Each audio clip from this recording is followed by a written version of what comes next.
정치권의 이면을 읽고 뉴스의 맥을 짚는 방송 시사인 팟캐스트 시사인싸를 시작하겠습니다. 안녕하십니까. 저는 시사인 팟캐스트 시사인싸를 진행하는 최강기입니다. 오늘 그 시사인 기자들이 이번 주 시사인에 실린 기사 내용을 중심으로 해서 중요한 이슈를 뽑아오는 거죠. 시사인 뉴스를 갖고 이야기 나누는 뉴스 픽 코너입니다. 오늘 세 분 역시 나오셨는데요. 새로운 뉴페이스가 떴어요. 일단 늘 만나는 분부터 소개하도록 하겠습니다. 외로워도 슬퍼도 나는 일어날래 아침마다 뉴스를 브리핑하는 뉴스 노예 김은지 기자 나오셨습니다. 네, 안녕하세요. 그래요. 우리 시사인의 패션 리더, 목소리는 곰 리더, 시사인 팟캐스트를 도맡아 하는 마타하리가 휴가 갔습니다. 그래서 마타하리 코스프레, 오늘은 코스프레 기자. 네. 별명이 몇 개인가요? 꽃무늬 브라우스를 입고 왔어요. 오늘 패션 리더의 자리에 앉아있는 우리 웨이팅 전문 기자 대기자 김연희 기자 함께했습니다. 네, 안녕하세요. 김연희입니다. 그래요. 삐삐 기자. 네, 삐삐 기자, 대기자, 코스프레 기자, 엄청 많은 뻥치기 전문 기자. 아니, 하도 많으니까 도대체 그 별명을 몇 가지지 생각해야 할 수가 없어요. 그러게요. 언제 한번 퀴즈를 내야겠어요. 그래요. 그치? 좋아하는 캐릭터 있는 거 좋아하시네요. 근데 그 중에 내가 제일 마음에 드는 건 뭐예요? 저요? 네. 그래도 아무래도 삐삐 기자가 좀 애착이 가지 않나. 그렇죠. 네. 그 이외에는 좋은 게 사실 없어요. 삐삐 기자도 딱히 좋다고 굉장히 하기는 무슨 어렵지만. 발랄하고 이런 삐삐가 아니라 너무 방송 초기에 삐 처리해야 될 게 많아서 삐삐 기자. 근데 오늘 컵도 삐삐를 들고 왔거든요. 아니에요. 굉장히 컨셉을 네. 딱 잡는 이거 근데 삐삐 기자. 삐삐? 빨간 머리 애는구나. 네. 죄송합니다. 삐삐 줄 알았어요. 치는 데 선수인 뉴스 노예. 진짜. 삐삐 컵을 한번 제가 옆에서 소개해 보니까 보겠습니다. 오늘 새로운 뉴페이스. 네. 정말 기대 만발이에요. 네. 본인 소개를 한번 직접 해보시죠. 예, 저는 사진팀 막내 신선영 기자라고 합니다. 근데 굉장히 카리스마 있어요, 진짜. 신선영 기자. 네, 없습니다. 알고 보면. 신선영 기자 현장에서 정말 지금 굉장히 가녀리고 이렇게 보이잖아요. 그러니까 어디가? 절대 물러서기 어디가 없이. 빨먹이 가녀려요? 어디가 가녀려? 굉장히 가녀려요. 근데 현장에서 네. 정말 자기가 찍어야 될 사진을 절대 놓치지 않고 물러섬이 없는 엄청난 강사한 네, 모습을 네, 볼 수 네. 있는. 아니, 그만큼 작업물도 굉장히 그쵸. 좋고요. 지금 우리 4명이 이렇게 앉아있지만 가장 무슨 앵커 같은 포스로 기대 많이 하도록 하겠습니다. 이 사진부 기자잖아요. 현장 네. 많이 나가고 굉장히 위험한 또 순간도 있고 그렇잖아요. 네. 좀 기억에 남는 어떤 촬영 현장이 있었을까요? 기억에 남는 거요. 네. 좀 오래되긴 했는데 그때 네팔 지진 갔을 때가 아무래도 좀 위험했던 그렇죠. 순간이라서 안 가고 싶었겠네요, 솔직히. 누가 보냈어요? 그때 사실 저는 제가 가겠다고 먼저 말을 했고 근데 진짜로 보낼 줄 몰랐거든요. 진짜 보내시더라고요. 제가 가고 싶다고 했는데 진짜로 보내시더라고요. 은근히 신선영 기자도 지르고 보자 이런 거군요. 제가 가겠습니다. 이러고 나서 항상 후회하고 미쳤네 내가. 아유 입이 문제야 막 이러면서. 특별히 고재규 국장에 또 그분 때문에 오늘도 출연하게 됐다고. 네네. 이번 기사가 이제 네. 국장이 약간 이제 제안을 해서 시작을 하게 돼가지고. 그러니까 그래요. 보통은 사진 기자들은 사진만 찍는 경우들이 아주 그렇죠. 많거든요. 근데 이례적으로 이번 지면 아마 보시면요. 신선영 기자가 사진을 찍었을 뿐만 아니라 기사도 썼어요. 네, 사진 설명에 준하는 네. 만큼의 양이 아니라 정말 기사 같은 양을 썼거든요. 사실 기사예요. 그러니까 정말 팬과 사진이 둘 다 되는 드문 기자인 건데요. 근데 제가 어떻게 이런 일이 가능했냐라고 물어보니까 결국은 국장의 그분 갑자기. 때문에 시사인의 전문 용어 그분 때문에. 근데 글도 참 잘 쓰고 사진도 좋아서요. 그래요. 그래서 모셨어요 오늘. 이야, 진짜 다 되는 기자, 신선영 기자 또 오늘 활약을 기대해 보도록 하겠습니다.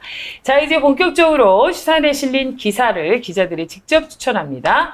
시사인에 실린 뉴스를 갖고 이야기 나누는 뉴스픽 코너입니다. 먼저 김은지 기자가 풀어주시죠. 네, 그러니까 이번 주 시사인 커버 스토리 보시면 굉장히 익숙한 사람이 있죠. 네. 사실 좀 너무 이 프레임을 압박해서 좀 보시는 분들이 부담스러울 수 있을 텐데요. 이제 그만큼 가장 화제의 중심에 있는 인물입니다.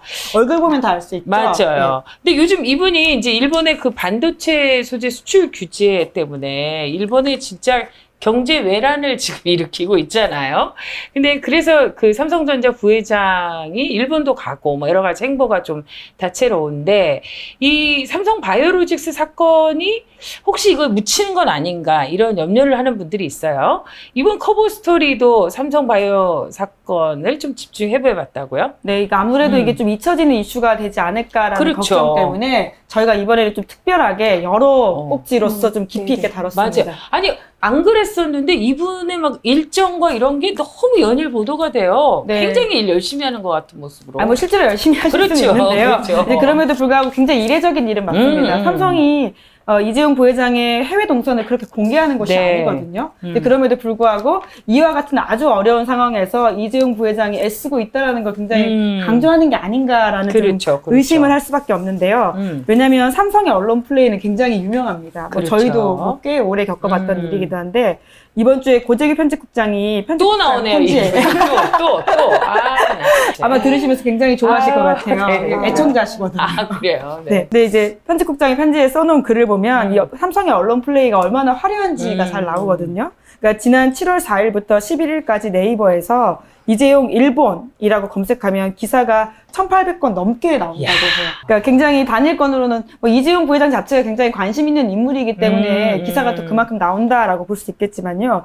그만큼 바이오 사건이 잊혀지는 게 아닌가라는 걱정이 그렇죠. 좀 있는 겁니다. 근데 이처럼 이재용 해결사라는 뉴스를 보면서 고재규 국장이 과거 기사를 좀 떠올렸다라고 하는데요. 시사저널은 삼성과 싸우고 나온 회사로 맞아요. 유명하지 않습니까? 이제 그런데 그게 2006년에부터 시작된 사건인데요. 바로 딱 1년 전, 2005년에 누가 삼성을 움직이는가라는 기사를 시사저널이 당시에 썼다는 거예요. 그래서 그때 신호철 기자가 삼성의 언론 플레이를 집중적으로 해부한 적이 있는데요. 네. 그게 1단계, 2단계, 3단계, 4단계까지 있습니다. 그래서 저도 참 재밌게 읽었는데 1단계는 평시에는 꾸준히 광고 관리를 해라. 2단계는 취재가 시작되면 전화를 걸어라. 네. 3단계는 기사를 막을 수 없다면 고쳐라. 4단계는 기사가 나오면 물타기를 하라. 라는 건데요. 이제 고재규 국장이 이 4단계를 아마 떠올린 것 같아요.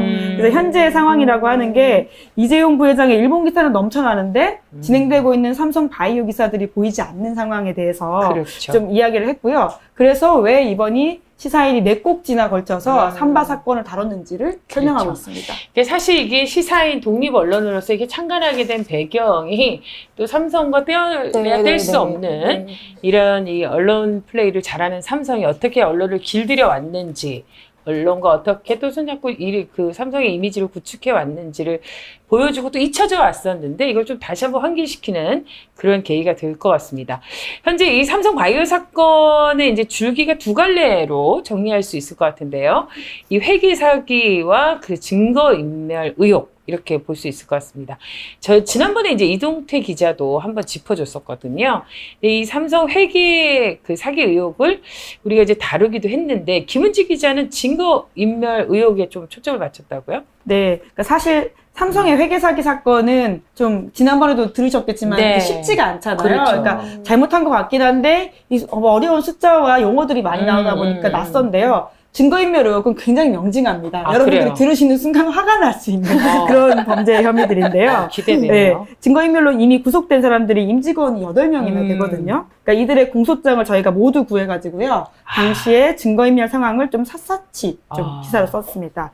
게다가 김연희 기자같이 굉장히 보기 좋게 인포로 두 쪽으로 정리를 했거든요. 그래서 제가 예, 피드록 하겠습니다. 김연희 기자의 피땀 눈물 들어있는 내가 한 건 내가 자랑한다. 네. 최일인 저희 미술 기자와 네, 함께 네, 정리한 내용인데요. 이걸 보시면 이 지난 사건들이 굉장히 잘 정리가 되어 있습니다. 그러네요. 예. 그런데 이제 좀 기사로 설명을 드리면 삼성 바이오 보안 담당 직원들이 이 사건이 터진 2018년 5월 달에부터 이제 움직이기 시작하는 건데요. 그때 이제 금감원에서 삼성 바이오 회계 사기 의혹이 있다라는 식의 이야기를 하자 그때부터 아주 빠르게 움직인 거죠. 그런데 보면요. 노트북 같은 데서 단어 검색부터 시작을 하거든요. 그리고는 삼성전자 보안팀 직원도 나와서 점검을 하고 그런 식으로 6차례나 걸쳐가지고는 키워드 삭제를 하는데 늘 빠지지 않는 키워드가 부회장이에요. 그러니까 앞에 이름이 생략이 뭐가 되어 있는지 모르겠지만 부회장이라는 키워드를 빼놓지 않고 모든 걸 삭제했다라고 하고요. 게다가 6차례 이상 삭제가 이루어지는데 점점 키워드가 넓어지는데 거기에는 JY, VIP 이런 단어들이 있는데 JY가 이재용 부회장의 이름 약자라고 유명한 그렇죠. 이니셜이거든요. 뿐만 아니라 합병, 상장, 미래전략실 이런 키워드가 있기 때문에요. 결과적으로 이번에 삭제한 것들은 삼성바이오 회계 사기 사건이 단순히가 아니라 여기 이재용 부회장 승계와 연관되어 있는 수많은 증거들을 없앤 게 아니냐라는 그렇죠. 의심을 하는 거죠. 그러니까 그거 관련돼서 찾을 수 있는 중요한 키워드라는 키워드는 다 삭제했다고 해도 과언이 아닐 것 같아요. 제가 이제 뉴스를 보니까요. 정말 야 이게 초일류 기업 삼성이 살 수 있는 일인가. 공장 바닥에 아니 그 증거를 이렇게 숨겨놓고 묻었다라는 게 아니 드라마 영화에서나 볼 수 있는 일 아니에요 진짜? 예, 그러니까요. 그러니까 사실은 이게 정말 내부 고발자가 없으면 절대 발견할 수 없는 것들이잖아요. 그러니까 상상도 할 수 없는 일들이기도 하고요. 그 공장들이 하나같이 삼성이 정말 세계의 최다 바이오 제약을 만들어낸다라고 할 정도의 최첨단 시설들이거든요. 그러니까요. 그런 데다가는 합판을 뜯어내고 나사를 풀어가지고는 그 좁은 공간에다가 노트북을 넣고 컴퓨터를 넣고 하는데요. 저도 공소장을 보면서 새삼 더 좀 감탄하게 됐습니다. 아, 이런 방식이 있구나라고 하는 건데요.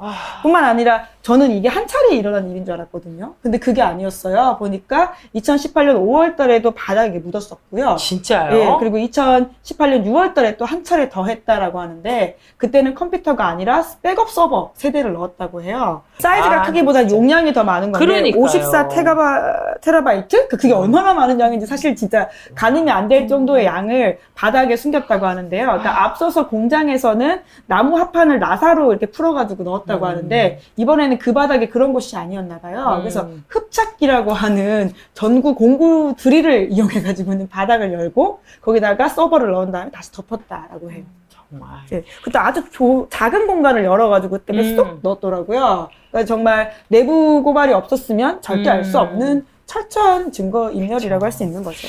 삼성이 하면 뭐가 달라도 다르고 그 상상 이상인데 정말 증거 인멸도 정말 초인류급. 정말 대단하네요.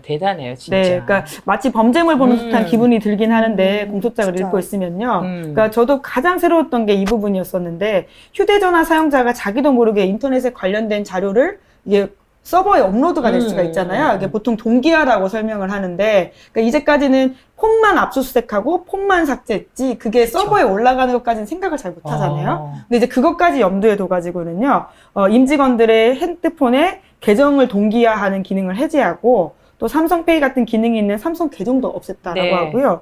뿐만 아니라 이제 외부 서버에 자동으로 올라가는 걸 막겠다라는 의도였다고 하는데, 과거 2016년에 박영수 특검, 그러니까 최순실과 박근혜 전 대통령을 감옥에 보냈던 그 유명한 특검 있잖아요. 그때에 거기서 썼던 수사 방식이라고 해요. 그러니까 그 당시에 박근혜 전 대통령 비선 의료진이었던 김영재 원장이라는 사람들이 있는데 그 사람들이 청와대 들어간 거 그렇게 부인했었거든요. 근데 어떻게 그때 특검이 잡아냈냐면 그 사람들 핸드폰에 보니까 자동으로 위치 기록이 구글 서버에 올라가서 그걸 봤다는 거거든요. 그래서 이번에는 삼성이 그것까지도 모두 다 없앴다라는 거죠.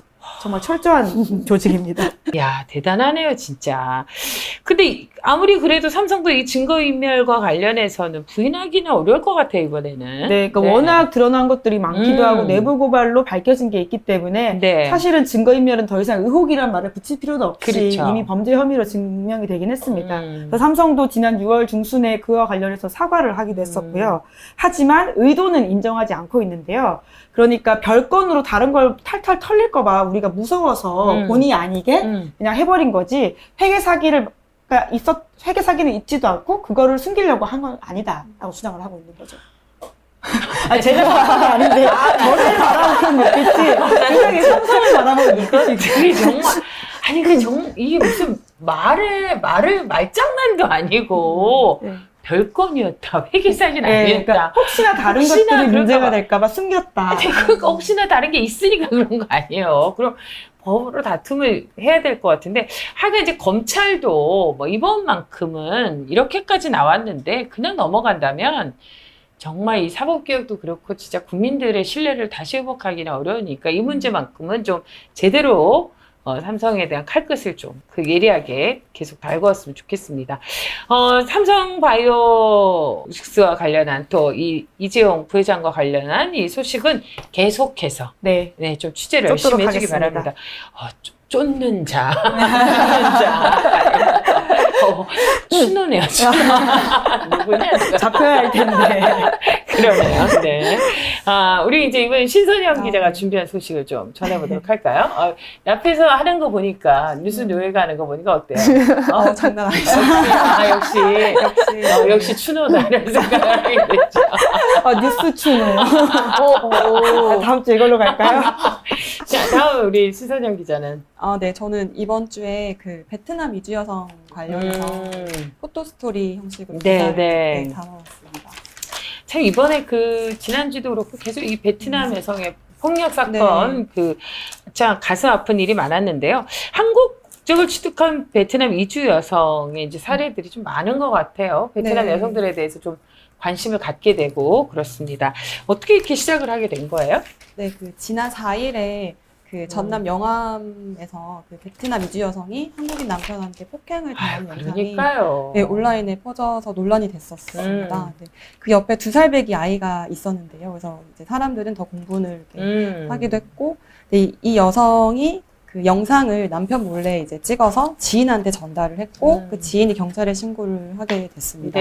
현재 그 남편은 구속이 돼서 검찰에 넘겨진 상태인데요. 결혼 이주 여성 문제가 이제 이번만 있었던 건 아니고, 그랬죠. 계속 이제 오랫동안 있었던 문제인데, 그 영상이 꽤 충격이 컸습니다. 그렇죠. 그래서 그 베트남 현지에도 보도가 돼서 이제 그 다음에 민감용 경찰청장, 이제 진선미 여성가족부 장관, 이낙연 총리까지 사과를 했습니다. 네, 그래서 그 사안을 저희가 좀 다뤄보고 싶다라는 얘기가 나왔고, 그 가운데 이제 국장으로부터 연락을 받았습니다. 이 사안을 그냥 표면적으로 문제를 다루기보다는 약간 다른 방식으로 한번 접근을 해보면 어떻겠냐고 이제 제안을 해주셨고, 제가 섭외를 하다 보니 이제 수원시 외국인 복지센터에서 상담가로 일하는 안명애 씨라는 분이 계시길래 그렇군요. 섭외를 하게 됐습니다. 말한 것처럼 이 결혼 이주 여성들에 대한 문제가 한두 해의 문제는 아니었고, 특히 가정폭력과 관련된 문제가 굉장히 많았었는데, 사실 그래서 어떤 나라에서는 그 결혼 안 하겠다, 이 국제 결혼을 국가 차원에서 하지 않겠다라고 얘기한 적도 있었고, 많은 문제가 있었는데, 요즘 이제 특히 저는 화가 났던 게 그 남자가 구속되면서 남자들이 다 그런 거 아닌가요? 말도 안 통하고 나만 그런 건 아닌데요. 막 이러면서 그 뻔뻔함은 진짜 동료 남성들이 화를 내야 될 이슈가 아닌가. 동료 남성들을 모욕하는 너무 화가 나는 일이었어요.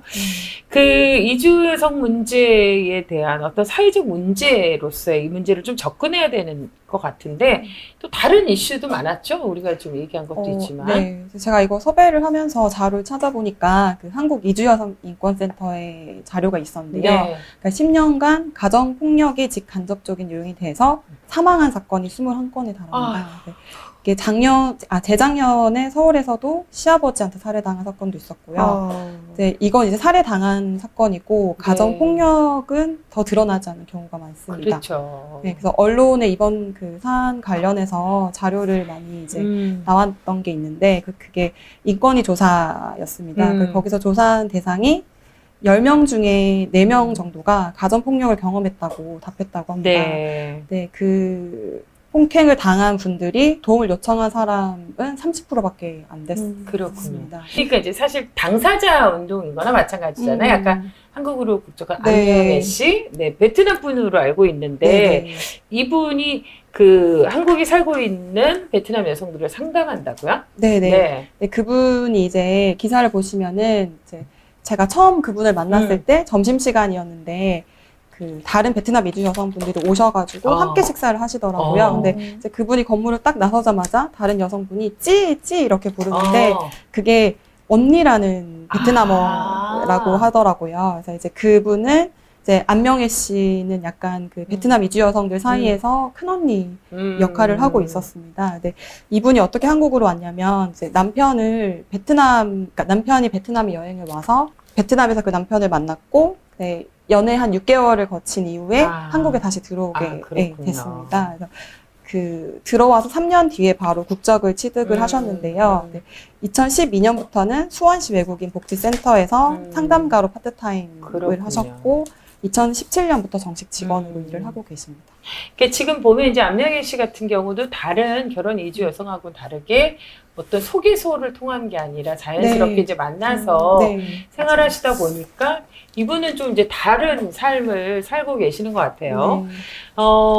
이렇게 상담을 하시다 보면 또 2012년부터 일을 시작하셨다고 하면 여러 상담 사례들도 있을 것 같아요. 안타까운 네. 일도 많을 것 같고. 네, 그 안명애 씨가 제가 이제 옆에서 계속 붙어서 취재를 하니까 여러 가지 얘기를 해주셨는데 한국말도 되게 잘 하세요. 그렇겠죠. 근데 지금 뭐 그 검정고시 중학교까지 이제 치르셨고 그래서 굉장히 한국말도 잘 하시는데 제가 가장 기억에 남는 그 사례가 뭐냐면 그 결혼 중개업체를 통해서 남편을 만난 20살 베트남 여성 사례였습니다. 네. 네, 그 여성분이 시어머니의 언어폭력과 감금에 이렇게 무책임하게 대응하던 남편, 그러니까 옆에서 아무 얘기도 안 하고 이제 방치를 하던 네. 남편으로부터 도망을 쳐서 자신의 집에 찾아왔었다고 해요. 예. 그 시어머니가 그 20살이 된 그 여성한테, 그러니까 네가 내 아들과 이혼을 할 거면 3개월 된 태아를 유산하고 돌아가라.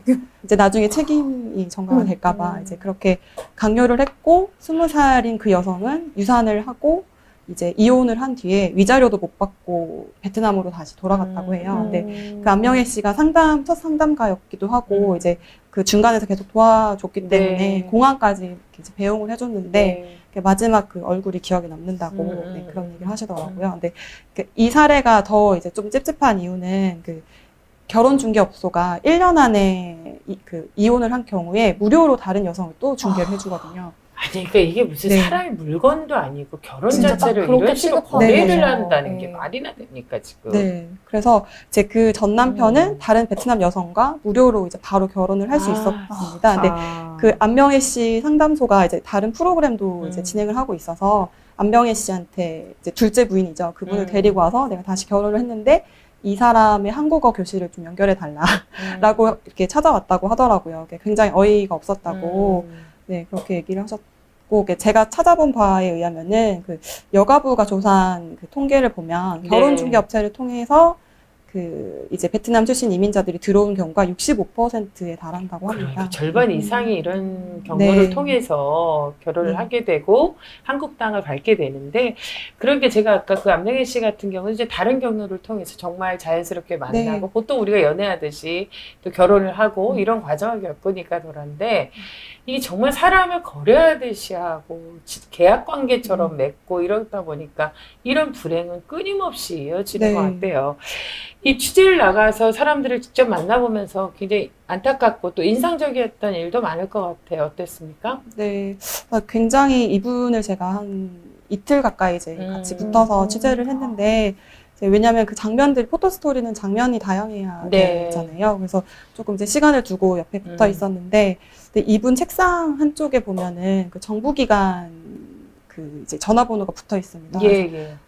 그 살펴봤더니 보통 이제 긴급지원센터 뭐 이런 전화번호가 붙어 있어요. 근데 사실 이제 피해 여성을 돕는 기간도 중요하지만 피해 여성이 발생하지 않게 그렇죠. 사전에 예방하는 게 더 중요하지 않을까라는 생각을 했고 아까 말씀드렸듯이 이제 이분이 상담가로서 역할만 하는 게 아니라 프로그램을 이제 진행을 하시는데 네. 다음 달부터는 한국인 남편 상대로 하는 베트남 회화 교실을 준비를 하고 있습니다. 이제 보통 베트남 이주 여성들이 오면은 그 사람들한테 한국어를 배우라고 이제 강요를 그렇죠. 하는데 안명애 씨가 봤을 때는 이제 남편들이 더 많이 들어야 된다. 남편들도 이 베트남 여성의 문화, 언어를 배워서 서로가 소통하는 쌍방이에요. 맞아요. 맞아요. 이렇게 부부가 사실 서로가 소통을 해야 네. 되는데 한쪽에서 강요를 해서는 안 된다라고 얘기를 하시더라고요. 예. 그렇죠.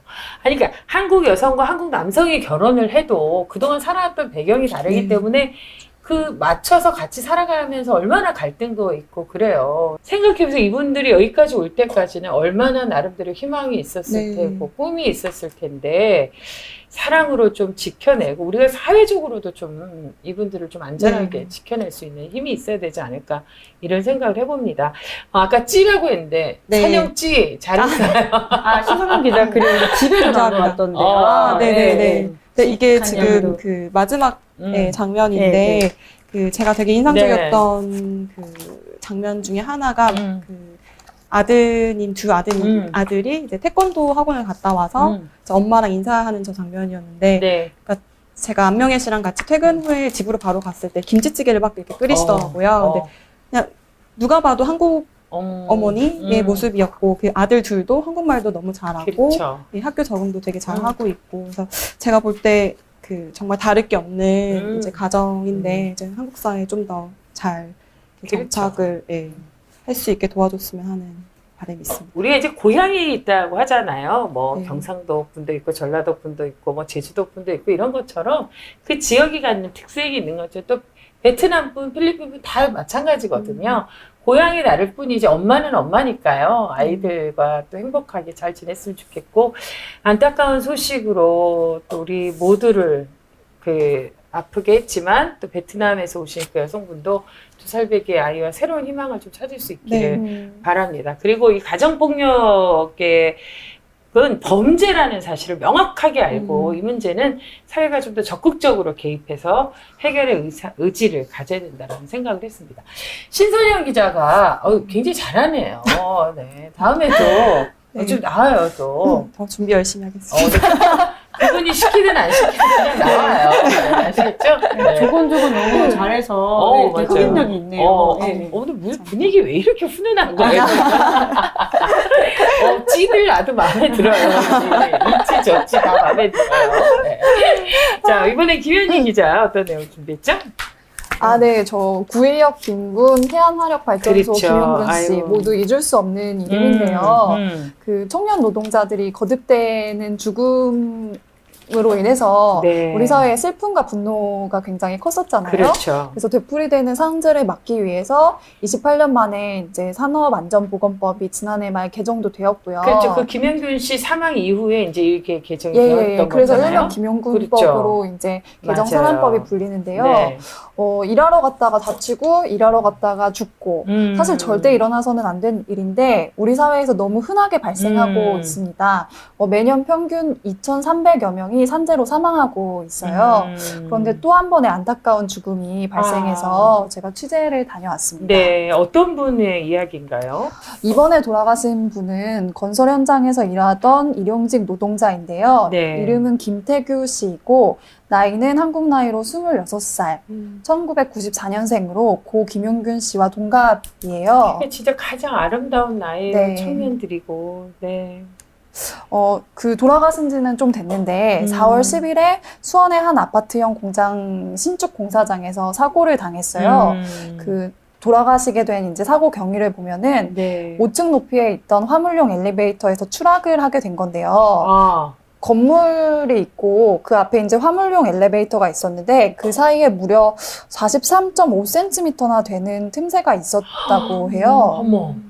근데 그 사이로 이제 김태규 씨가 빠져서 떨어져가지고 거의 이제 손을 못 써보고 바로 돌아가신 거죠. 아니, 그 공사장에 가보신 분은 알겠지만 엘리베이터가 우리가 생각하는 엘리베이터처럼 완전히 막혀있고 안전하게 그렇게 돼 있진 않거든요. 예, 그렇게 사방이 뭐 이렇게 닫혀있고 바로 앞에 문이 있고 그런 형태는 아니고요. 이것도 이제 들어가는 쪽과 나가는 쪽 이렇게 두 쪽에 문이 있었는데 심지어 그 문도 다 연 상태로 운행을 하고 있었고 그 승인을 받지 않은 엘리베이터라 가지고 뭐 안전점검 같은 것도 당연히 받지 않았고 그다음에 추락을 방지하는 장치 같은 것도 전혀 없었다고 합니다. 아니 이게 말이나 그러니까 어떤 사고든 일어나는 걸 보면 아니 어떻게 이런 일이 있을 수 있지? 어떻게 이렇게밖에 안 할 수가 있지? 분노를 특히 금할 산업 수가 현장에서 없어요. 일어나는 사고들은 그렇게 어이없다고 해야 될까요? 어떻게 이런 환경에서 사람을 일하게 두었나 하는 생각이 들지 않을 수가 없는 것 같아요. 그치, 이제 고층 건물을 짓게 되면 엘리베이터를 자주 타야 되는 거고, 그럼 기본적으로 엘리베이터 안전이 중요한 건데, 40cm면 지금 한 이 정도, 사실 우리가 그 지하철 탈 때도 발 빠짐 주의하라고 하는데도, 그게 그렇게 사실 한 10cm, 채 그것도 안 되는데도 그렇게 조심해야 되는데, 40cm면 아유. 근데 그러니까 이 사업장이 뭐 유독 좀 더 위험했던 것 같긴 하지만 이런 일들이 공사 현장에서는 좀 그러니까 아주 흔하게 있는 그런 게 더 일이라서 어처구니가 없는 일이에요, 진짜. 그래서 이런 식으로 추락을 하거나 아니면은 위에서 위험한 물건이 떨어져가지고 당하는 산재들을 따로 부르는 명칭도 있더라고요. 그래서 후진국형 산재라고 부르거나 재래식 산재라고 부르는데, 그러니까 이렇게 부르는 이유가 기본적인 안전 설비만 제대로 갖추고 안전 지침만 준수해도 막을 수 있는 그렇죠. 그런 산재들이라 가지고, 그러니까. 진짜 손쉽게 막을 수 있는 산재인 거죠. 근데 이런 산재들이 한국에서 발생하는 산업재해 가운데 무려 60%를 차지한다고 합니다. 그러니까. 아니, 그러니까 예를 들어서 그냥 맨몸으로 올라가는 것도 아니고, 일하는 현장이면 뭔가 이 작업 도구라든지 필요한 기자재나 이런 걸 들거나 메고 이렇게 갈 텐데, 40cm면 거의 뛰어가야 되는 거, 이렇게 건너 뛰어야 된다는 얘기인데, 이게 진짜 말이나 돼요? 그렇죠.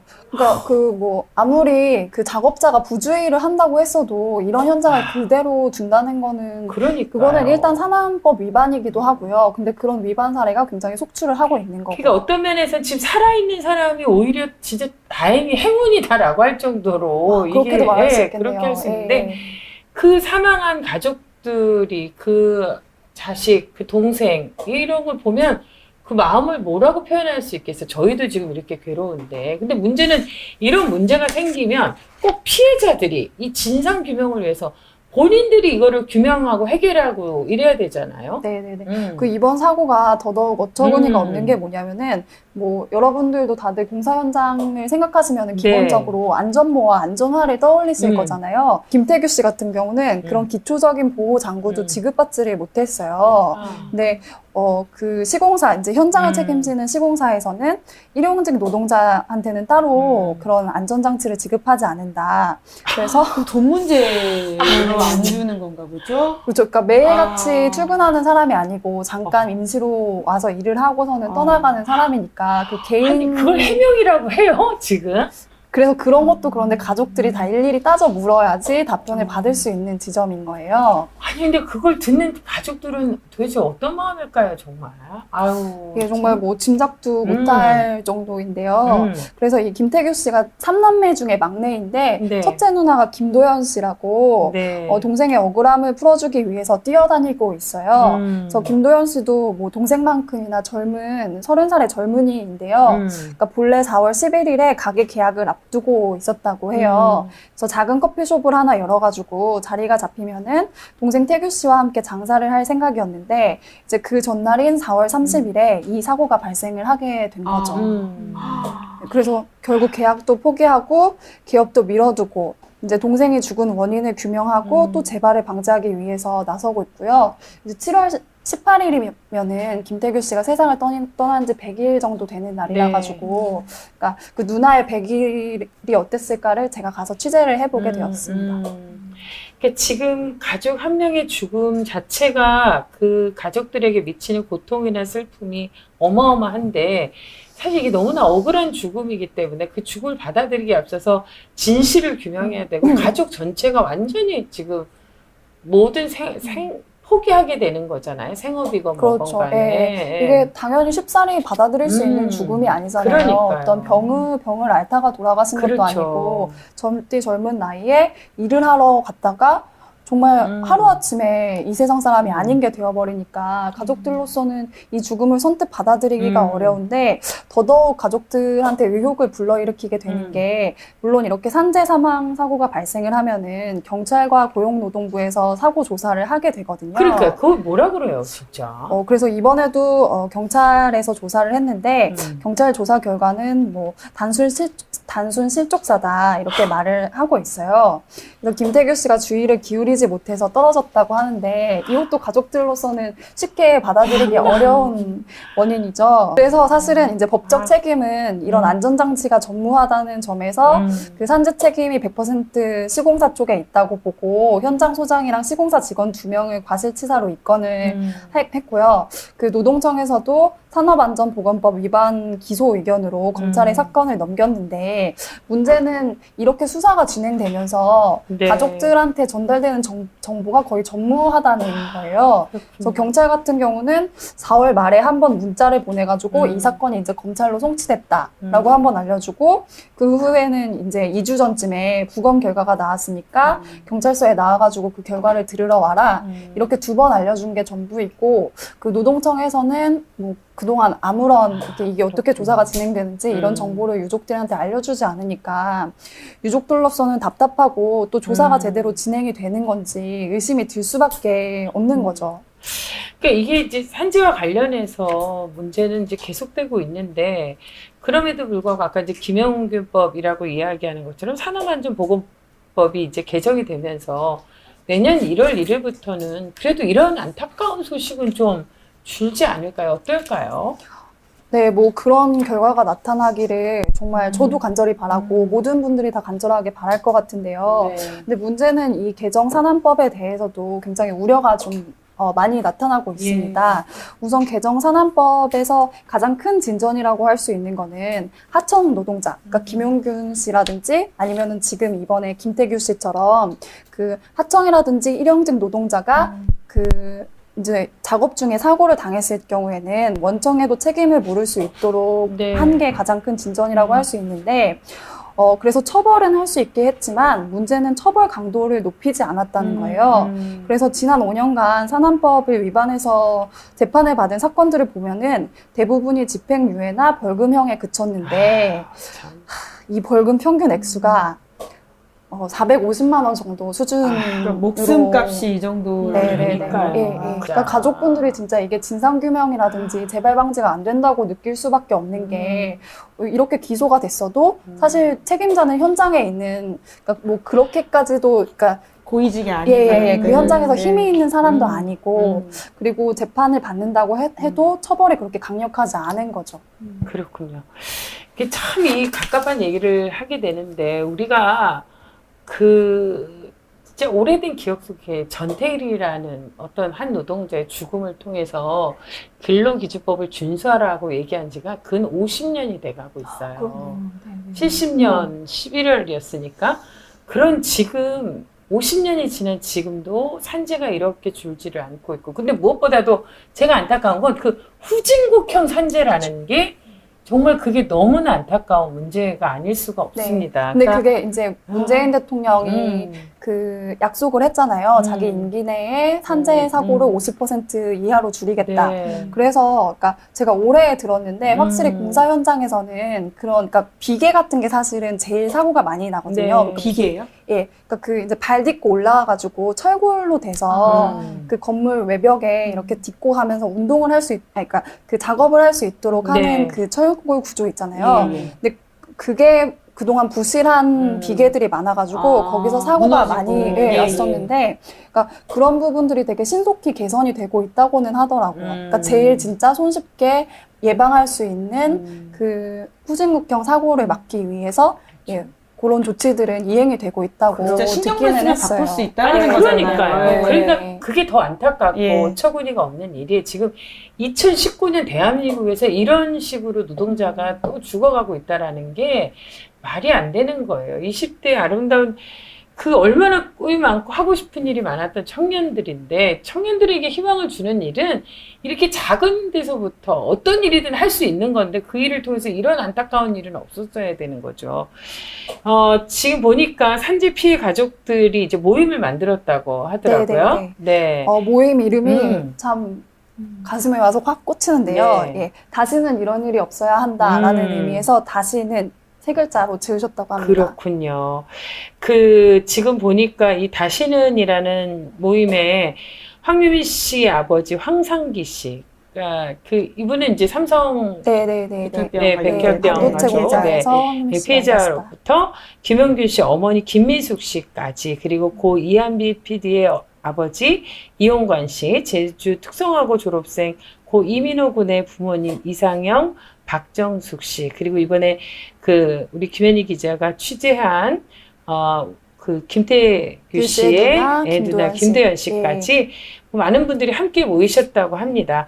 이 산안법 개정인 일명 김용균법이 이제 그 취지에 맞게 해서 시행되더라도 아까 얘기한 것처럼 처벌 규정이 너무 약해서 이게 제대로 시행될지 좀 염려스러운 마음이 있는데요. 이분들의 바람처럼 정말 자식을 잃고 동생을 잃고 다시는 이 사회에서 이런 아픔이 일어나지 않도록 이분들이 바람을 전하는 것처럼 우리 사회가 사실 이게 무슨 처벌 때문에 하고 안 하고의 문제는 아니지 않습니까?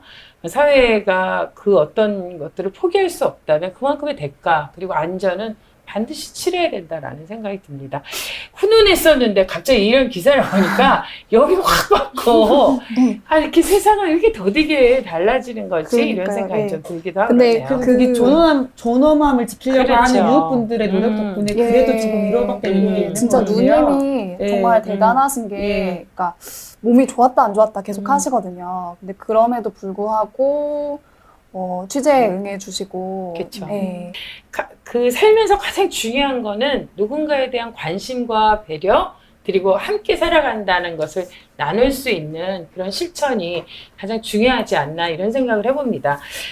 그래도 세상을 밝히는 힘은 이게 정직한 언론들이 있어서 우리 사회에 외면받고 있는 여러 사람들의 목소리를 담아내는 일, 그리고 다양한 사람들의 삶을 조명하는 일, 이게 참 중요한 일이라는 생각이 듭니다. 시사인은 여러분과 함께 우리 사회 구석구석을 밝혀나가도록 하겠습니다. 이번에도 알찬 기사가 많이 실려 있으니까요.